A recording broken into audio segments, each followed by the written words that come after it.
When I played with my very first camera, which is this one here, it's my wife's Canon 1300D, I thought the little ring on top was for something completely different. Now, she didn't have this lens, she has the lens I'm using now, which has a ring. This front ring just continuously spins. It doesn't move the element at all, it just completely spins. So I thought what it was for was like taking smooth panning motions without using a slider. That's not what it's for, and we're going to discuss what it's for in today's episode.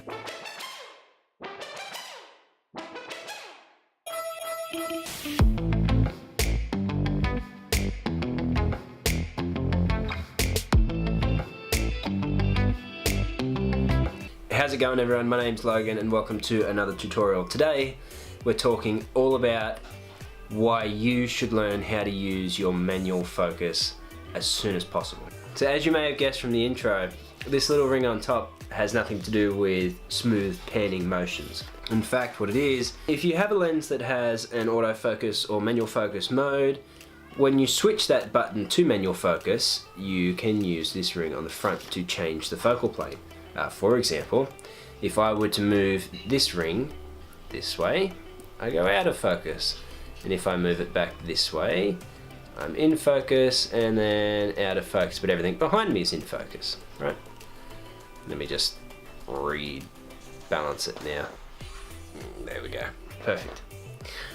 Now, as you can tell, this probably has a ton of uses in cinematography and videography, but you might be thinking to yourself, why would I ever use manual focus in a photography situation? There's a couple of obvious reasons you might want to. If you're shooting through something, or if you're shooting through something at something with something else behind it, and you're trying to stack those layers of focus, being able to manually select which area of that composition is in focus is incredibly valuable. Depending on how your autofocus is set, it might focus on the tree right in front of you, or the leaves, or whatever it is you're trying to shoot through. It might focus on the backdrop because that's the largest part of the image. It might focus on the very bit in the middle and you might get lucky. But in most cases, it's going to be quicker if you can actually zoom in and do it all yourself. Quick tip, little trick I learned that I find super duper valuable. It's how I get the focus nice and crisp in these videos. I zoom in using the zoom function on your camera, not the zoom function on your lens. I find a small part of the image, so for this, it's gonna sound cheesy, but I use my mustache. I find my mustache, zoom into it on the camera, and then tweak the focus until I can see the individual hairs and the detail in the hairs, and that's how I know that this whole thing is in focus and perfectly focused.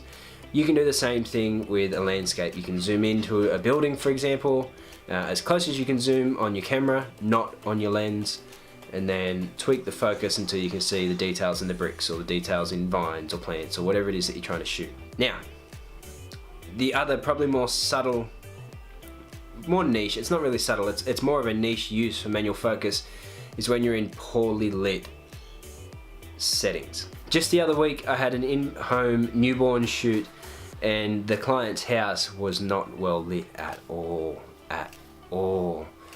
They had some tungsten lights, they had some fluorescent lights, they had a big window that they refused to open because they thought the curtains were ugly, it was just not a good setting for light at all. And so what I found was that as I'm trying to take pictures of this baby, and if anyone's ever done newborn photography, you know that babies don't sit still for long at all, unless they're asleep, and even then they twitch and they roll and they...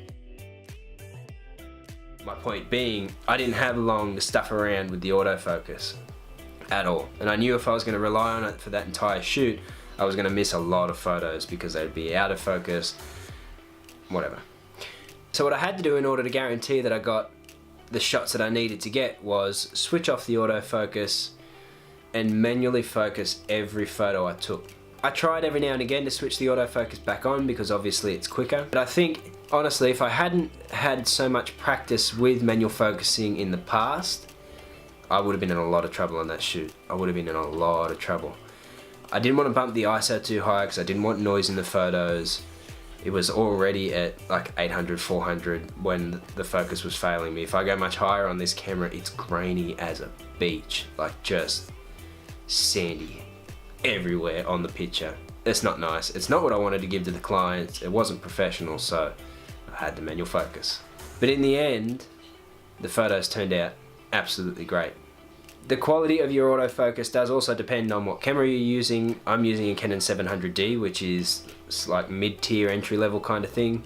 If you've got one of the higher level Canons, or Sony, or whatever you shoot, I'd like to think that the autofocus is better. And I have heard that the dual pixel autofocus that you get on the higher end cameras and some of the mirrorless cameras are the best types of autofocus that are out. So you may not have these problems if you're using a higher end camera, but if you're using any other type of camera, you might. And it's a handy thing to practice anyway. Get out there, practice your manual focus, even in photography, and it will save you in dark times. That's it, that's all for today. It's just a quick Monday tutorial. Thanks very much for watching, and I will see you tomorrow where we are diving ever so deep into the lyrical genius that is Mantra from Bring Me the Horizon's new album, Ammo. See you then, bye.